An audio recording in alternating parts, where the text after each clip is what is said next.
ಇಂದು ನನ್ನ ಜೀವನ ನಾಟಕದ ಕೊನೆಯ ಸನ್ನಿವೇಶ. ನನ್ನ ಮುಂಬಾಲಿನ ಹೊಂಗನ ಸೂರ್ಯನ ಸಾಗುವ ಸುಡಿನ ಒಳ ಹುಟ್ಟಿದ ರವಿಯನ್ನು, ಒಳ ಹುಟ್ಟಿದ ತಂಗಿ ಸುಮಿತ್ರಾವನ್ನು ಭಿಕಾರಿಗಳನ್ನಾಗಿ ಮಾಡಿ ಸುಖದಿನೋ ಮಾಡುವ ನನ್ನ ಪ್ರಯತ್ನ ಫಲಿಸುವ ಸುಸಮಯ ಈಗ ಒದಗಿ ಬಂದಿದೆ. ಈಗ ಮನೆಯಲ್ಲಿ ಯಾರೂ ಇಲ್ಲ. ಈಗ ಮನೆಯಲ್ಲಿಯ ಹಣ ಆಭರಣ ತೆಗೆದುಕೊಂಡು ಇಲ್ಲಿಂದ ಗೋವಾಕ್ಕೆ ಹೋಗಿ ಅಲ್ಲಿಯ ನೆಮ್ಮದಿಯ ಬಾಳು ಬಾಳಲೇಬೇಕು.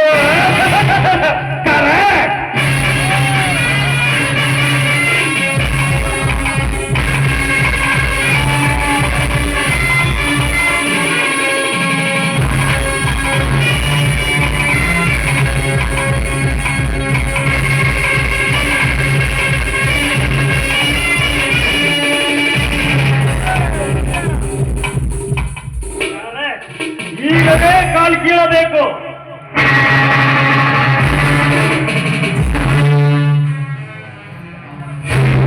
ನಿಲ್ಲು ರಾಜವರ್ಮ, ಎಲ್ಲಿಗೆ ಹೊರಟೆ?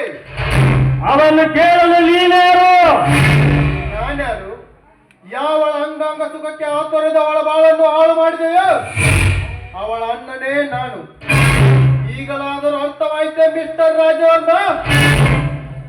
ಮಿಸ್ಟರ್ ಫ್ರಾಂಕಿ, ಮೆಚ್ಚಿನ ನಿನ್ನ ಬುದ್ಧಿ ಚಾಪಲ್ಯತೆಗೆ ತಾಯಿ ಇಲ್ಲದ ತಾಯಿಯಾದ ಜಾರಿನಿಯ ಅಣ್ಣ ನೀನವರಿಗೆ ಈಗ ಅರ್ಥವಾಯಿತು. ಮಿಸ್ಟರ್ ರಾಜವರ್ಮ, ನನ್ನ ತಂಗಿ ತಾಯಿ ಇಲ್ಲದೆ ತಾಯಿಯಾಗಲು ಕಾರಣೀಭೂತ ನೀನೇ ಅಲ್ಲವೇ? ಯಾರು ಹೇಳುತ್ತಾರೆ? ಯಾರೇಕೆ ಹೇಳಬೇಕು? ಸ್ವಂತ ನಿನ್ನ ಹೊಡ ಹುಟ್ಟಿದ ತಂಗಿಯೇ ಹೇಳಿದ್ದಾಳೆ. ಕಂಡವರಿಗೆ ಜರಗು ಹಾಸಿ ಸೂರ್ಯ ಬೋಳು ಸಾಗಿಸಿದ ಕೈಯಾರಿ ಹೆಣ್ಣಿಗೆ ಗಂಡನಾಗಲು ನನಗೆ ಹುಚ್ಚ ಹಿಡಿದಿಲ್ಲ. ಮುಚ್ಚು ಬಾಯಿ! ಭಾರತದ ಆಳುಗರತಿಗೆ ಮನಬಂದಂತೆ ಮಾತನಾಡಿದರೆ ನಿನ್ನ ನಾಲಿಗೆ ಕಿತ್ತು ಕೈಗೆ ಕೊಟ್ಟೆನು. ಎಚ್ಚರ! ನಾಲಿಗೆ ಕೀಳುವ ನನ್ನ ಕೈಗಳನ್ನು ಕ್ಷಣದಲ್ಲಿ ತುಂಡರಿಸಿ ಬಿಟ್ಟೆನು.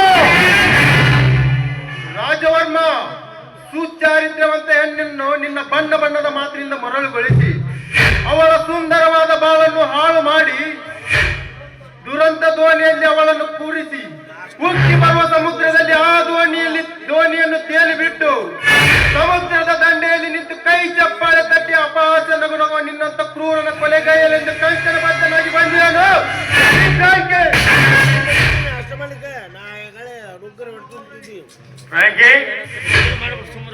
ಇವನನ್ನು ಬಿಡುವುದು ಬೇಡ. ನನ್ನ ಸಹೋದರಿ ತನ್ನ ಹೃದಯದಲ್ಲಿ ನಿನ್ನ ದೇವರೆಂದು ಪೂಜಿಸುತ್ತಾ ದಿನಲು ಪ್ರೀತಿಯ ಪುಷ್ಪವನ್ನು ಅರ್ಪಿಸುತ್ತಿದ್ದಾಳೆ ರಾಜವರ್ಮ. ಆ ಸೂರ್ಯ ಮಾಡುವ ಪೂಜೆಗೆ ಶಿವನೆಂದು ಮೆಚ್ಚಲಾರ. ರಾಜವರ್ಮ, ನನ್ನ ಸಹೋದರಿಗೆ ಸೂಳೆ ಎಂದು ಸಂಭವಿಸಿದರೆ ನಿನ್ನ ರುಂಡ ಮುಂಡದಿಂದ ಕಡೆಗಾಗುವುದು ನಿಶ್ಚಿತ. ರಾಜವರ್ಮ, ನನ್ನ ತಂಗಿ ಮುಂದೆ ಆದರೂ ಚಿಂತೆ ಇಲ್ಲ. ಮೊದಲು ನಿನ್ನ ಕೊಲೆ. ಅವರೇ ಏಕೆ ಕೂಗಾಡುತ್ತಿರುವಿರು? ನೋಡು, ನಾನು ಇಲ್ಲಿಂದ ಅರ್ಜೆಂಟ್ ಹೋಗಬೇಕು. ನೀನಾರು ನನ್ನ ತಡೆಯ ಕೂಡದು.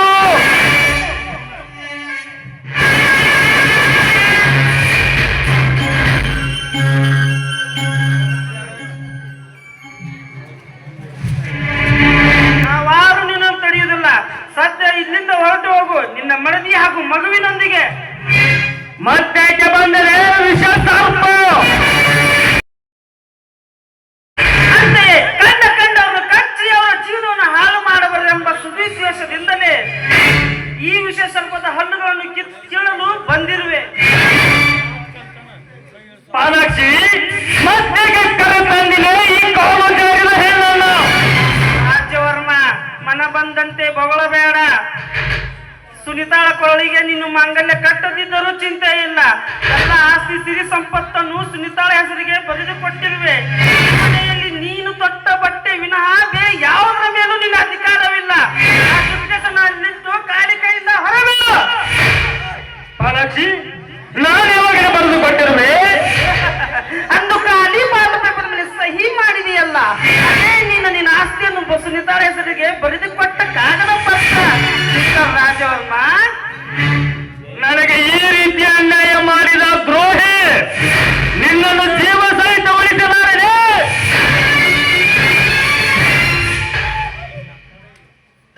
ಇನ್ನೊಬ್ಬರ ಜೀವ ಬಲಿ ತೆಗೆದುಕೊಳ್ಳಲು ನಾನು ಸಿದ್ಧರಿಲ್ಲ.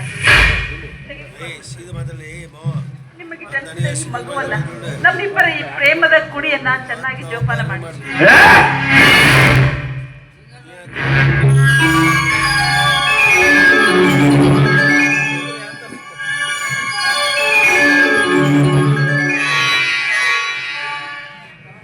ಸುನೀತಾ, ಸಾಕಿನ್ನು ಸಾಕಿನ್ನು ಈ ಶ್ರೀಮಂತಿಕೆಯ ಮೋಹ. ಅಶಾಶ್ವತವಾದ ಈ ಸಿರಿ ಸಂಪತ್ತು, ಆಸ್ತಿ, ಅಂತಸ್ತು ಇದ್ಯಾವುದವರಿಗೆ ಬೇಡ. ನನಗೆ ಬೇಡ. ನನಗೆ ಬೇಕಾಗಿರುವುದು ಇದು ಒಂದೇ, ನನ್ನ ಸತಿ ತಂದ ಸಂಪತ್ತು.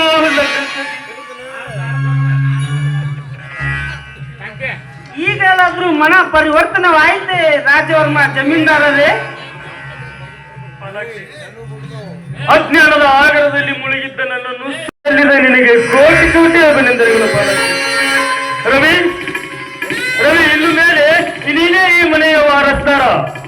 ತಂಗಿ ಸುಮಿತ್ರ, ನೀ ಮೆಚ್ಚಿದ ನಿನ್ನ ಅಮರೇಶನೇ ನಿನ್ನ ಪತಿ ಫ್ರಾಂಕಿ. ಪಾಲಾಕ್ಷಿ, ದಯವಿಟ್ಟು ಎಲ್ಲರೂ ನನ್ನನ್ನು ಕ್ಷಮಿಸಿಬಿಡಿ. ಅತ್ತಿಗೆ, ನಿನಗೆ ಕೊಟ್ಟ ವಚನ ಪೂರೈಸಿದನಲ್ಲಮ್ಮ ಈ ನಿನ್ನ ಮೈದುನ. ಹೌದಪ್ಪ, ನಮಗೆಲ್ಲ ಕೆಟ್ಟ ಮೇಲಾದ್ರೂ ಬುದ್ಧಿ ಬಂತಲ್ಲ, ಅದೇ ಸಂತೋಷ. ಕೊನೆಗೂ ನಮ್ಮನ್ನೆಲ್ಲ ಒಂದುಗೂಡಿಸಿದ ಭಗವಂತನ ನಾವೆಲ್ಲರೂ ಪ್ರಾರ್ಥಿಸೋಣ. ಅತ್ತಿಗೆ, ಮಗುವನ್ನೆತ್ತಿಕೊಂಡು ಮದುವೆಯಾಗುವ ಸಾಹಸ ಮಾಡಿದ ನಿನಗೂ ಅಣ್ಣನಿಗೂ ನಾವೆಲ್ಲರೂ ಋಣಿ ಆಯಿತೇನಮ್ಮ.